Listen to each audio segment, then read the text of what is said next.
Hi guys, welcome back to my channel. My name's Jessie and thank you for clicking on this video. Today I'm doing my July plan with me in my bullet journal, and the theme for this month is watermelons. But whenever I was thinking about ideas for my theme, I was between watermelons and pineapple, but I ultimately picked watermelon because it seemed a little bit easier to learn to draw really quickly. And also I knew I wanted something that wasn't 4th of July related, or like very obviously 4th of July related for my July bullet journal spread. But who knows, maybe August's theme will be pineapple. I'm going to do like I did last month where I go through and I do all my water painting first. And then I'll go back and actually fill in the spreads. So that's what I'm doing right now. I looked at a couple pictures of watermelons and then I just kind of went for it this time. So they're probably not super accurate or anything. But I think that'll be okay. And then also, sorry about my setup. I didn't realize how close to the edge of the table I was. Whenever I was filming, otherwise I would have scooched all over, that way, you know, my floor wasn't in the background. And I promise one day there won't be this bucket or cup full of pencils covering up the or just taking up space.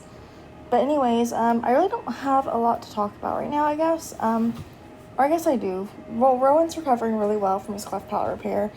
He still has a few more days in his no-nos, which are like little armbands they put on him, so that he can't bend his arms and put his hands or anything else in his mouth and mess up his stitches.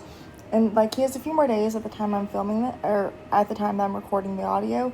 I actually filmed this almost a week ago, and then I didn't get a chance to edit it until like last night. So it's a little bit more disorganized than I normally am. My house also, I'm having a little bit more trouble keeping clean because since we got back from the hospital, Rowan's been just a little bit more clingy to me than he has ever been. He's never been like, he's always been like, I guess, a little bit of a mama's boy, but he's never been just extremely clingy to the point where I can't leave for anything at all. So he's been a little bit more clingy since then, so we're having to work around that and just trying to I guess like try to help him find his independence again, which, you know, he's a toddler, so he's not the most independent, but he was a little bit more independent. Like I left to go get groceries the Thursday that after, like a week after his surgery. I went to the grocery store and left him at home with Chris, his dad, and when I got back, he would not let me leave. If I even went to the bathroom, he'd start crying. So he has been just a little bit more clingy since then, but overall he's recovering really well. He's eating more foods than he was at first when we got him home, but yeah. Anyways, also you'll notice this page that we're on right now, the cover page, that I forget to add seeds to the background, so I kind of do that off camera real fast, just to kind of get that over with, because I completely forgot. But yeah. Also, I do mostly do books on this channel, like talk about books, read books, stuff like that. And so far this month, I've read 3 books that were on my official TBR. I've started one. Harry Potter and the Order of the Phoenix was on my TBR this month, but I don't think I'm going to make it to it in time because there's just other books that I kind of want to read instead. Because my TBR is super flexible. If I change my mind in the middle of the month, I change my mind and move on. And it's just like a rough guideline for the month. But I also read, or actually I listened to the audiobook for The Starless Sea, and it was really good. I tried to participate in the Black Queerathon, or the Queer Blackathon, excuse me, I said that incorrectly. It was hosted by Bowties and Books and a few more people. I don't remember their names, but I will put everyone's information in the bottom, I guess, in case you're curious. But I enjoyed participating in that readathon. I did not finish it though. I had 3 books on my readathon, like on my readathon TBR, where I was going to read All Boys Aren't Blue. I'm still only halfway finished with it. I never finished that one. The Starless Sea, which is the only reason I finished that one, is because I listened to the audiobook. But I think I listened to it too fast because I don't remember much about it. So that's one that I want to go back and reread either as an ebook or as a physical copy.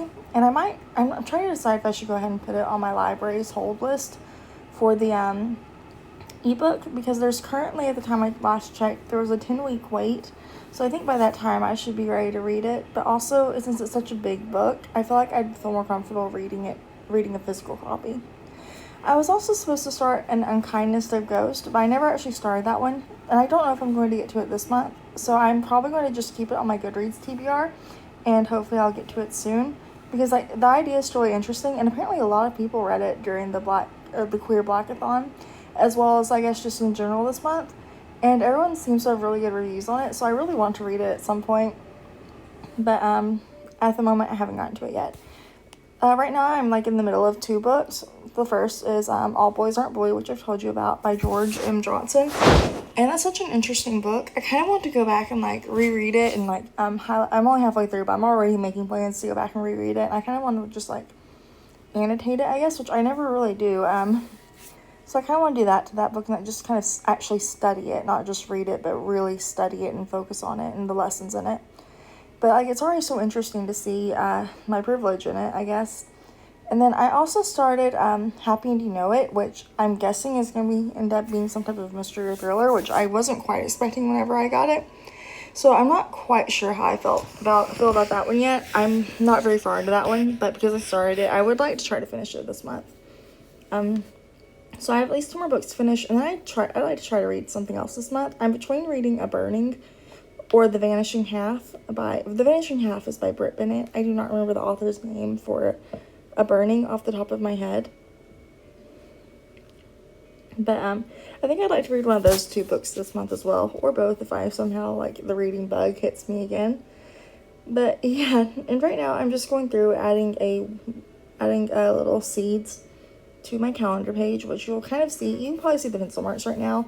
I wish I would like use a lighter hand. That way, you know, maybe the spreads turn into like a mystery. But I don't know. And then there's one more page that I paint, and then I'll actually fill them out. But yeah, I do the painting this way, by the way, because sometimes my pen, like if I paint on one page, and then like I do all my painting and stuff, and then I do my pen and everything, and I flip the page, and I have to paint again, like on the back of the page that has the pen mark. My pen marks will bleed. So I've been trying to paint ahead often enough, that way I won't have to worry about my bleeding pen marks. Although you'll see that one of my seeds like just melted across the page, and that's because I'm a little impatient, and so I blow dry my paint. And one of my seeds, it was too watery, so it just smeared across the page, which is fine. I think it's okay to mess up your bullet journal every now and then, or all the time, or however often you want, because it's something that you create as you go, kind of. So I don't mind like mistakes like that in my bullet journal right now. But there was a time, I think, in the past, like especially like whenever I first started my Instagram, where I would have like been really embarrassed about that mistake, because I originally started my current Instagram back in May 2017, and I started it under a different name, and I had like a blog that went with it where I talked about mostly school stuff because I was still in college at that time. And I kind of, I guess you could say, rebranded, even though like I'm not a brand at this time or anything, but like to become The Bright Intention, something that was more general, because around the time I got pregnant with Rowan, I was getting ready to graduate college, and it just hit me that like I'm not really going to be able to talk about school anymore, and I'm not that interested in talking about school anymore. And then I also started to feel like a fraud, because I was talking about school and school life and all that stuff, but I wasn't actually involved in school very much. Like I went to classes, I did work study, but like I wasn't involved in any clubs, I didn't go to any parties, and I didn't have like a like the honors GPAs or anything. I didn't even get accepted into the honors program until my junior year, whenever there wasn't quite enough time for me to actually take enough classes to graduate in the honors program. So sorry if that's a lot of information about me, but a little bit of background. I think that's what these videos will probably be good for, to see how my bullet journal is set up, because I still use my bullet journal every day, even though it's not one of the main focuses of my YouTube and Instagram anymore, like it was whenever I first started. But it's also a good place because there's only so much you can say about a spread that because I do the same spread every month. I just change out the theme, so there's only so much to say about it. I will say something about it every time, though, for like new viewers who I guess maybe are interested in like my line of thought. But overall, I feel like these are kind of good get to know the YouTuber videos, because I'm just here rambling to you, and yeah. But it's like not as structured as like a sit down video or like a reading vlog that focuses on the books. But yes, and now we're starting back over at the front page, and I just used my Crayola. I think they're super tip markers, like to kind of make fake calligraphy, and also just to I don't know if they're would be block letters or what they'd be. I'm not very good at lettering. I'm still working on that. And then for my quote this month, I just put one in a melon. I don't know why, but I like taking up. So I used to do the cover page only on the right-hand side, and then the other page was normally left blank. And ever since I started putting quotes, I just like how it takes up both pages, because typically I don't want, you know, to see the end of the month right there anymore. So I kind of like how it works. My quote was one in a melon, and as you can see, I went back and added extra seeds to this page. But yeah. And then I'll go back and I'll put July over the watermelon. That way, you know what month it is. But yeah, so far, by the way, the bullet journal that I'm using is the Exceed bullet journals that you can get at Walmart. And I actually really like them. I think these might actually be my favorite bullet journals that I've tried so far. My first ever bullet journal was like a little cheap notebook that Chris got me from IKEA whenever he went with some of his friends after like a day out. And he saw that and he thought I'd like it. And that was my first attempt at bullet journaling, and I didn't keep up with it very well. Like, I have the journal, but I didn't keep up with the actual bullet journaling practice.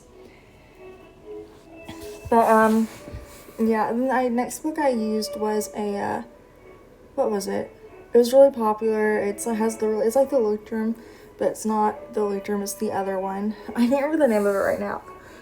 Moleskine. I kept thinking like Otterbox, like the phone case. Anyway, so before I keep talking about that, this next page is my calendar page where I write out a full calendar because I like being able to see the full calendar instead of like the list. And also I don't have enough to write down right now to where the list would make more sense anyways. And then on the right side of the right page, I put down my task for the month. For example, this month I need to clean out Rowan's closet really badly. And then I put my goals for the month, and then I put my TBR, and then I put my notes. Typically it was notes, then TBR, but this month I tried TBR, then notes.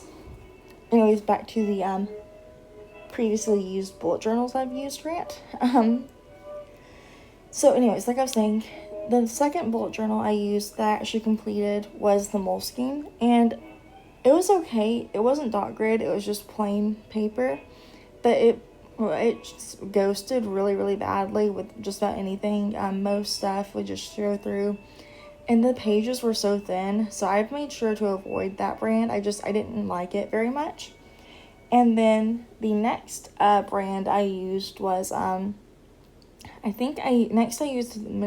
tried using like the little traveler's notebooks from Hobby Lobby, where you buy the traveler's notebook and then you buy like a little set of dot grid notebooks to put in it. I didn't keep up with that very long. I just didn't like the traveler's notebooks looks. They just weren't for me. And then after that, I tried the minimalism art brand from Amazon. And I didn't like those very much either. The pages were better than they had been in the Moleskine. But the actual notebook itself, at least the one I got, wasn't the best quality because, first, like, the outside felt super rubbery and stuff, which means it's a cheap notebook, so it's obviously not going to feel like the best quality ever.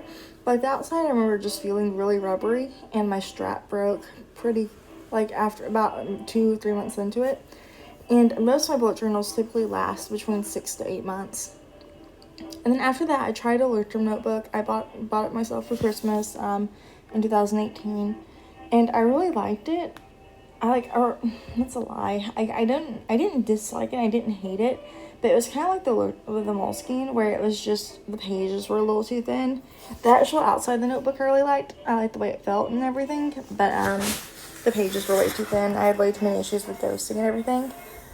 And since then, I've been using the Exceed brand at Walmart, and the outside feels pretty good, and the paper's good, so there we go. And they're only about $8 or $9, so that's a really good price too. This page is my habits. The habits I currently have been tracking are waking up at 7, because Rowan typically wakes up at 8, so if I wake up at 7, I can kind of get a head start on my day and have a little bit of quiet time before he wakes up. And then making my bed, because that's something I need to be doing. After that, I have being active. So, ideally, I like to wake up before Rowan and be active before he gets up. Because if I don't, he likes to kind of whine at me the whole time I'm working out to be held. And then after that, I have taken my vitamins because I'm not very good at remembering to take medicine. So that's something I know I have to work on. Then I have soda because I need to cut back on soda, counting my calories because I want to. Then we have, what's next? I don't remember reading, what days I read, just to keep track, make sure I'm reading the majority of the month. And then after that, I have, I changed, it was writing, but I changed it to create, just doing anything creative, reading, or not reading, writing, drawing, stuff like that. And the last one is going to bed at 11. And then I have my little mood tracker at the bottom. It's nothing fancy. I just kind of, it's like on a 3-point scale, so just worst, meh, and best. And then my gratitude log, which is just basically a sentence a day where I write something I'm grateful for. Most days, just sometimes it's as simple as like I'm just thankful my family's healthy and safe. And some days it can be like super specific, like after Rowan's surgery, I was like super thankful that his surgery went well and that that he was safe and like like that. And sometimes I'll like kind of write stuff ahead that that may not have happened yet, but just I guess to essentially manifest it. And the last page is my reading note spread, and this past month I've actually had to make a second spread because I've read enough and taken enough notes to where just multiple spreads are needed.